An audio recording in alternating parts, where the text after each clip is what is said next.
Une équipe française a détecté pour la première fois le champ magnétique d'une exoplanète.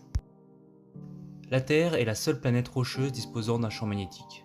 Cependant, les 4 planètes gazeuses disposent elles aussi d'une magnétosphère. Celle des planètes géantes est d'ailleurs bien plus puissante que celle de la Terre.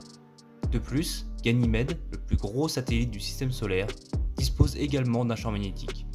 Enfin, le plus gros champ magnétique du système solaire est celui du Soleil.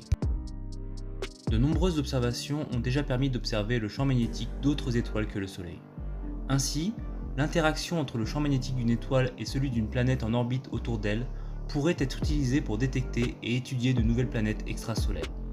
Cependant, la puissance de la magnétosphère d'une planète est des centaines de fois moins importante que celle d'une étoile et est donc très difficile à détecter. Avant d'étudier le champ magnétique des planètes terrestres, le plus simple est d'abord de rechercher des magnétosphères autour de Jupiter chaude, des planètes géantes situées plus proches de leur étoile que Mercure du Soleil. De par cette proximité, leur température est extrêmement élevée, plus de 1000 degrés Celsius, et elles sont en rotation synchrone. Cela signifie que la planète montre toujours la même face à son étoile. Ce phénomène produit des vents pouvant dépasser les 25 000 km/h.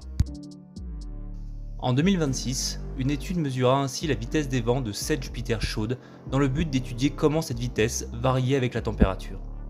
Contrairement aux résultats attendus, l'équipe observa que l'intensité des vents diminuait avec la température. Cela pourrait s'expliquer par la présence d'un champ magnétique qui freinerait le mouvement des particules chargées dans l'atmosphère. Il s'agirait donc de la première mesure indirecte d'un champ magnétique exoplanétaire.